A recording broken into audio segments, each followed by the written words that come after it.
Walmart is the largest company in the world by revenue, making over $600 billion a year. And yet, Walmart's founder was born into poverty, growing up on a farm during the Great Depression. He was even told by his boss that he wasn't cut out for retail work. And so, the story of how Walmart's founder built this gigantic business empire is incredible. But to some people, the Walmart story is a tragedy of unethical corporate greed gone too far. Because during its rise, Walmart has faced countless scandals, evidence of large-scale bribery, and has brutally crushed its competition using cutthroat tactics. So, it's time we delve into the insane true story of Walmart.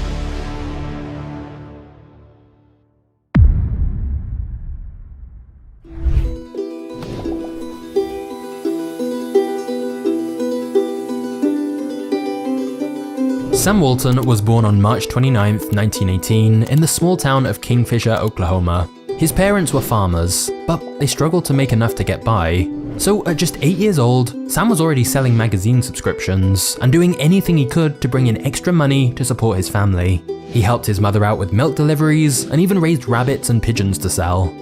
But unfortunately, the family's financial situation only got worse. The Great Depression struck in 1929 and the family farm went under. Sam's father became desperate for work and took the only job he could get working for an insurance company, where he was put in charge of servicing old farm loans that were in default. This meant he was now in charge of shutting down small farms just like his own for failing to pay their debts. And many of these farms were run by his own friends and neighbors. But between 1929 and 1931, Sam's father repossessed hundreds of family farms. Watching these hardworking people lose their farms that had been in their families for generations devastated Sam's father. And it made a big impression on Sam, who became determined to make money and, more importantly, never to waste it. When Sam enrolled in the University of Missouri in 1936, he became even more financially savvy. He was able to save money on tuition by committing to military service after graduation. And when he wasn't focused on his economics major, Sam waited tables in exchange for free food. He was used to providing for himself. In fact, during high school, Sam had started a small newspaper delivery business. But by the end of his time at college, he'd hired a few helpers and expanded the number of routes he was running, which led to the business making over $4,000 per year. Sam seemingly had a mind for business. And so in 1940, after graduating, Sam got a job at JCPenney as part of their management training program, where he earned $75 a month. However, despite being resourceful and hardworking, Sam was one of JCPenney's worst employees. He hated paperwork and his books were a mess. His boss even threatened to fire him, saying he wasn't cut out for retail work. So Sam spent months working 7 days a week from 6:30 in the morning until 8 o'clock at night, trying to prove himself. But that soon came to an abrupt end. Because in 1942, after the US had become actively involved in the Second World War, the army called on him to serve. Sam was assigned to the military police, which meant he stayed stateside rather than fighting overseas. And it was there that Sam's life would change forever.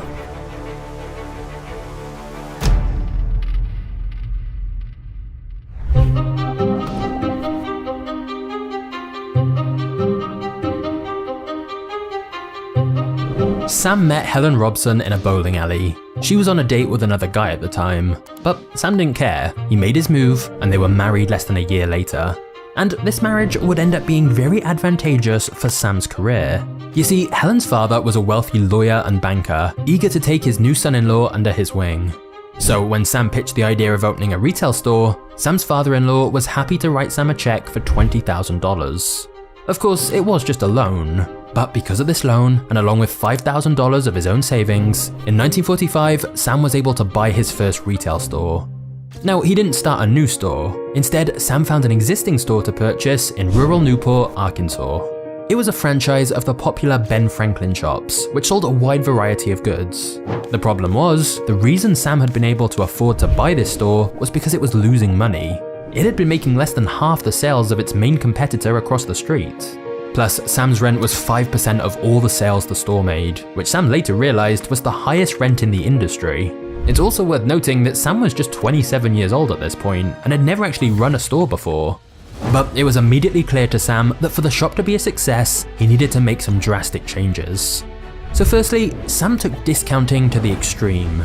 Rather than discounting a select few items and then raising the price on others, Sam simply decided to sell all his products at lower prices. His belief was he could make the money back with a higher volume of sales, and it worked. The math was simple. Say Sam bought an item for 80 cents. He found that by pricing it at $1 instead of $1.20, he could sell 3 times more of it. Less profit per item, but more profit overall. Of course, to make things as cheap as possible, Sam needed cheap items. And that was nearly impossible given the franchise agreement Sam had signed. Ben Franklin dictated to franchisees what merchandise they were supposed to sell, and then franchisees were meant to buy most of that merchandise from Ben Franklin's own wholesale business called Butler Brothers. And they charged franchisees like Sam a 25% margin on each shipment.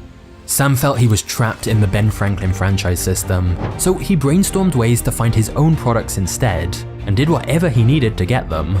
At night after work, Sam would drive to the middle of nowhere, sometimes into the mountains of Tennessee, to meet obscure low-cost wholesalers. Then he'd fill his homemade trailer to the brim with men's shirts, ladies' underwear, literally whatever cheap items he could find that he thought would sell. And sure enough, when he displayed his new cheap items in the store the next day, they flew off the shelves. Cheap products plus low profit margins meant the lowest prices people had ever seen, and customers couldn't get enough. Word quickly spread around the town about these cheap prices. Sam also tried calling the manufacturers who made the products Ben Franklin stores typically sold, and he then tried to negotiate a deal with them directly, so he didn't have to pay the extra 25% commission. Unsurprisingly, the Ben Franklin owners were furious. Charging franchisees for merchandise was a big part of how they made their money.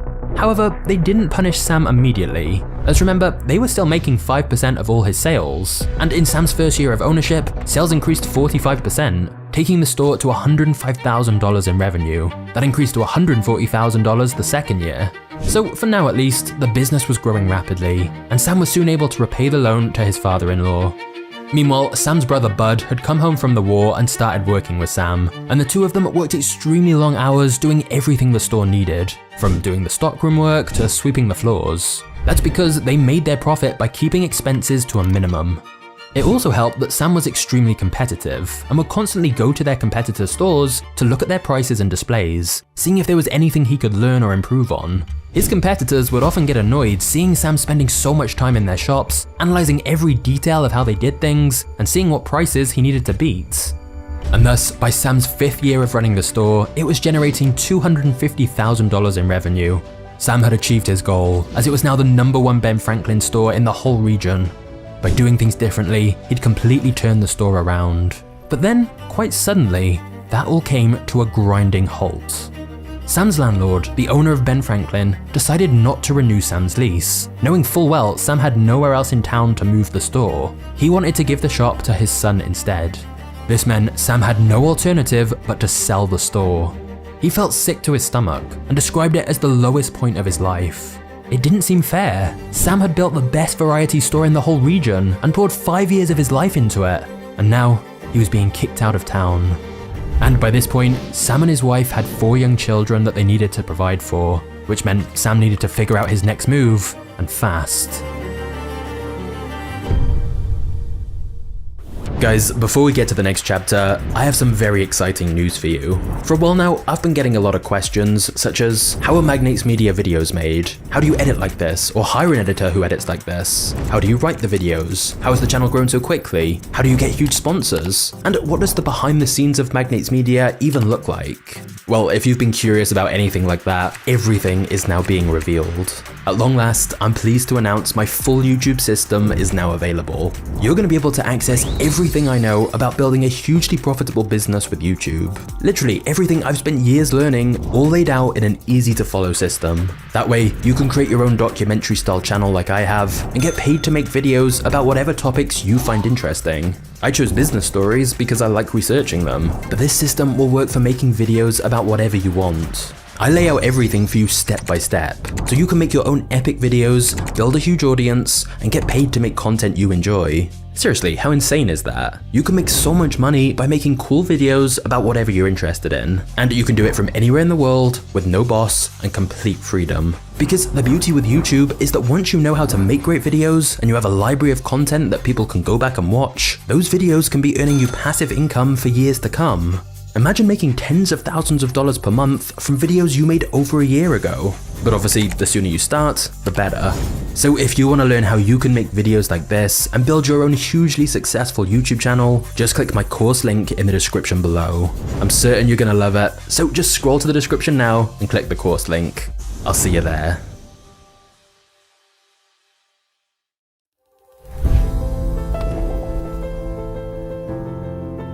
Sam decided to use his frustration as fuel, and so in 1950, Sam set his sights on opening a new store, this time in Bentonville, Arkansas. He moved his family out there and immediately got to work. And when it was time to sign the rental agreement, this time Sam insisted on a 99-year lease, so no one could ever take his store away from him again. He called his new store Walton's Five and Dime. But how was he supposed to get the word out about his new store in this unfamiliar town, at a time where many retail stores were failing miserably? Racking his brain for a solution, Sam remembered his first business, the paper route, and that gave Sam an idea. He purchased the town's local newspaper, the Benton County Daily Record.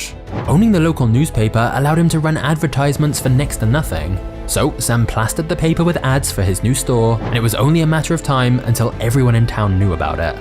And as always, Sam paid close attention to the competition. For example, when he heard that 2 stores in Minnesota were trying out the new concept of self-service, Sam took a 9-hour overnight bus to go see it for himself. Now remember, this was the 1950s, and at the time, the norm was for shopkeepers to fetch each item of a customer's order from the shelves themselves. This made shopping a slower process, since more staff were involved and more time was taken on each order. So what Sam saw in these Minnesota shops impressed him. Customers assembled their own orders and brought them to the checkout registers up front, instead of relying on the clerks. It seems extremely obvious to us today, as that's how we're used to shopping, but at the time, it was a genius new way of doing things. So Sam immediately implemented this system in his own store upon returning from his trip. None of the other nearby stores were doing this, and so with fewer employees, Sam was able to further reduce the price of his goods, which brought in even more customers. Within less than a year, Sam had tripled his income. And of course, Sam kept pushing to find other ways to reduce prices, which his customers loved. However, Sam had a much bigger vision. With more revenue to reinvest, Sam began expanding his business and opening up more retail stores. His low-cost, low-price model was clearly working, and by the end of the decade, he'd opened up 15 stores. Some were Ben Franklin franchises, some weren't. Sam simply opened stores wherever he saw an opportunity. He even bought an old grocery store that had been abandoned because it was completely falling apart, and he turned it into another successful Walton's Five and Dime. But Sam's expansion wasn't seen favorably by everyone. Even Sam's own wife thought his obsession with growth was getting out of hand. One night, she confronted him about it, asking why he felt the need to go out and expand so much. Not only were the number of stores increasing, but they were getting further and further away. However, what Sam's wife saw as the end of their success story, Sam saw as the beginning. He could barely rest thinking about the untapped opportunity before him. He wanted to create as many discount stores as possible in as many rural towns as he could. He made it clear to his wife that he wasn't going to stop anytime soon.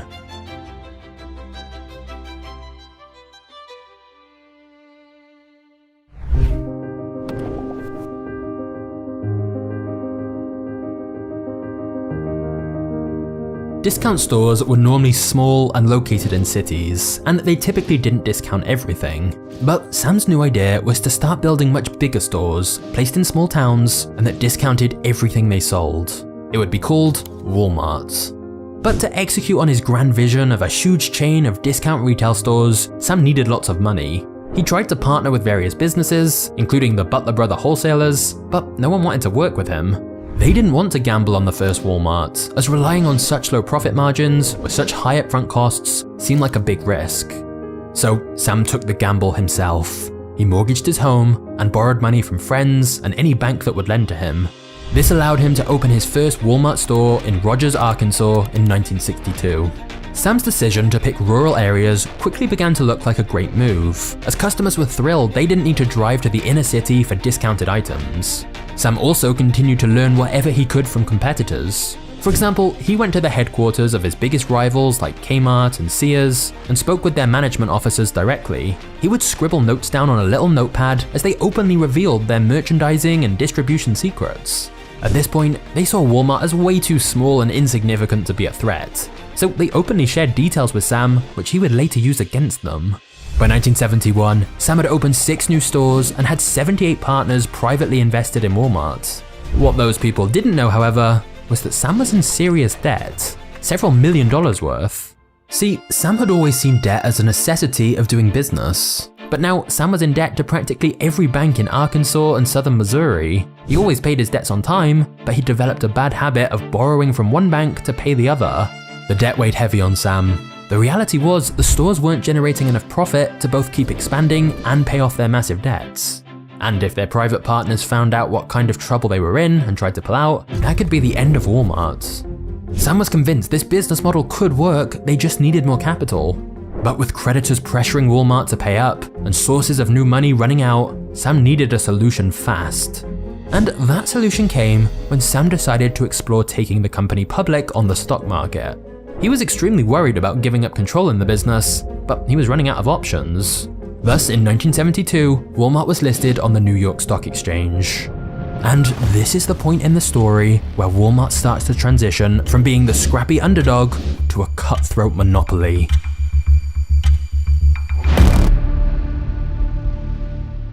Hey legends, it's John here. Just wanted to ask you a very quick favor to go follow me on Twitter, or X, or whatever it is we're calling it now. I'm about to start sharing some behind the scenes content, doing some free giveaways, and also giving advice to anyone who wants to start their own YouTube channel. I'm gonna be sharing stuff people never normally talk about, like how you can get more sponsors, build a team, write better scripts, make more money, and also answering whatever questions you guys have about YouTube. My username is Magnates Media, or you can click the link in the description.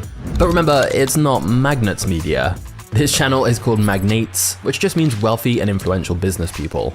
Now, up until this point, I've not really used Twitter, so I've never promoted it. But I'm about to start posting there regularly, so if you're at all interested in growing your own YouTube channel, I guarantee you'll be very glad you followed me. I'm also going to pick some of my followers at random to get some free gifts, so if you want to be in with a chance of making some money, just pause this video now and go follow Magnates Media on Twitter. I'll see you over there. Then, let's get back to the story.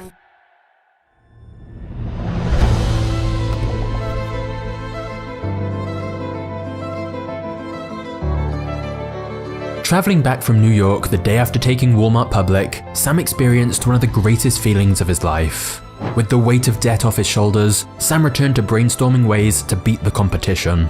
He started by keeping his stores open for longer hours than his competitors. Then he found more ways to cut costs, like replacing wooden shelves with metal ones, or hanging lights from the ceiling with cheap baling wire. But the aesthetics didn't seem to matter to Walmart customers. People kept flocking to Walmart for the low prices, and the company kept growing.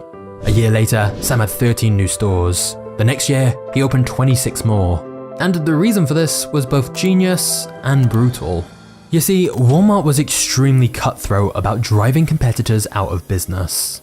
Walmart would open a new shop in a rural area where there wasn't a huge amount of competition, just a few smaller local stores. And so when a big Walmart opened up and undercut them on the price of all their items, these other stores simply couldn't compete. With such a large amount of money to invest, Walmart could buy items directly from manufacturers rather than wholesalers, thus giving them better rates. And by purchasing in much higher quantities, Walmart could buy the exact same items as a little mom and pop shop, but at a significantly cheaper price. This meant even if these smaller shops sold their items at cost price and made no profit, they still couldn't compete with Walmart's pricing, as Walmart was getting the items for less. Many accused Walmart of predatory pricing because of this, a business strategy in which a company deliberately sets its prices at very low levels with the intent of driving competitors out of the market, only to raise them later when the competition is gone. Sam basically admitted to doing this, but he didn't see it as predatory. To him, that was the point of capitalist competition, and he was ultimately giving customers lower prices. So, whilst Walmart didn't make a lot of profit in the short term, if all their nearby competition went out of business and Walmart got all of their customers, they'd win in the long run. Walmart was also one of the only stores at the time to have huge parking lots with no fee for parking spaces, making it a no-brainer for everyone in the area to shop there. By 1980, Walmart had a total of 276 stores. From then on, they opened about 100 stores per year. Part of this rapid expansion was Sam's willingness to open stores in places nobody else would. The big retailers were ignoring towns below 50,000 residents. Others were willing to go as low as 10,000, but Walmart opened stores in towns smaller than 5,000 people. To other retailers, this seemed like a giant waste of resources, but it turns out going rural had big advantages. Firstly, in rural towns, Walmart was able to save money on advertising, as everyone in the small town would know about the shop anyway. Secondly, putting stores in such rural locations forced Sam to focus on developing Walmart's own warehousing, trucking, and communication system, while others outsourced these services. This was a high initial cost, but this impeccable system became the bedrock of Walmart's ever-expanding set of stores. Because if Walmart owned every part of the process, there was no bottleneck to Walmart's expansion. The system was so efficient that Sam even let other retailers buy into his services by becoming a wholesaler himself. In 1983, Sam opened a wholesale service called Sam's Club, which allowed other retail business owners to buy goods in bulk. And where Sam couldn't own the process, he eliminated it. Why buy goods from New York import houses when he could purchase clothes directly from Central America, shoes directly from Korea, and electronics directly from Taiwan? Sam always tried to cut out the middleman so his costs were lower. And the bigger Walmart grew, the more he could buy in bulk and negotiate even better deals. By 1990, Walmart had over 1,000 stores and 150,000 employees, and was generating more revenue than any other retailer in the US. However, whilst it may sound like everything was going perfectly for Walmart, the truth was actually very different.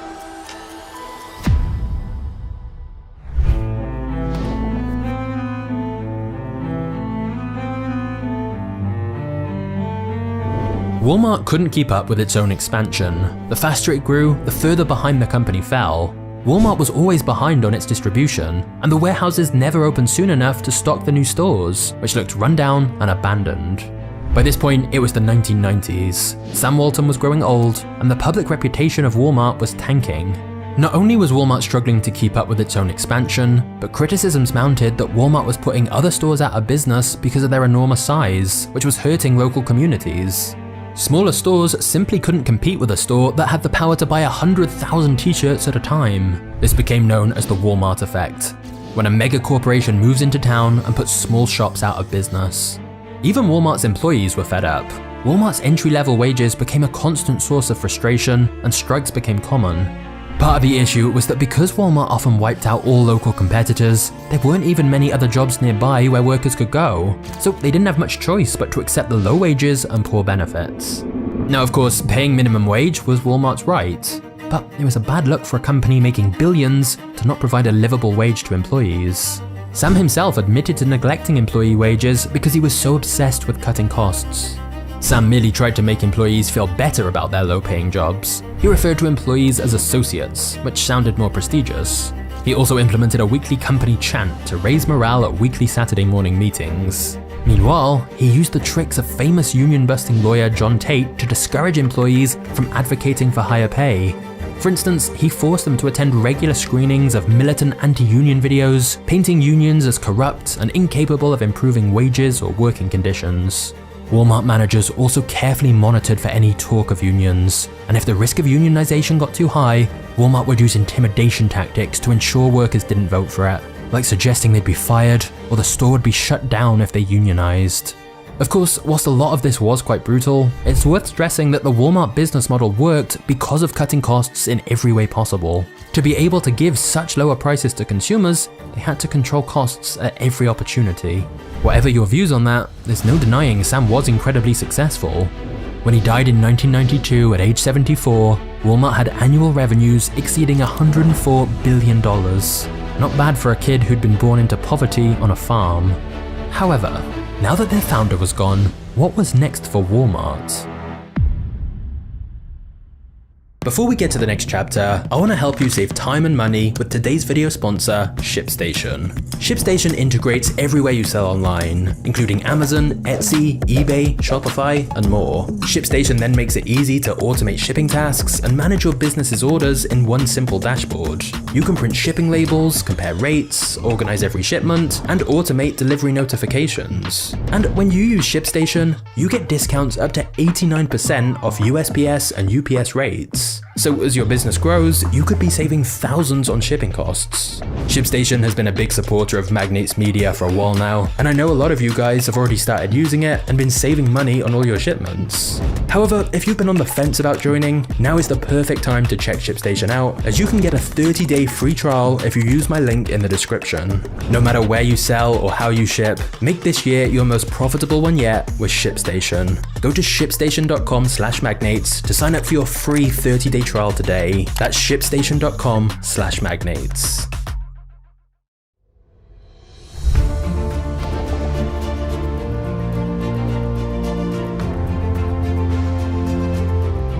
By 1999, Walmart had become the largest private employer in the world with 1.14 million employees. But it almost seemed like the bigger Walmart got, the harder it cracked down on its workers. In 2001, Walmart faced a series of lawsuits. One came from employees in a store in Iowa who accused Walmart management of brainwashing them into working overtime with no extra pay.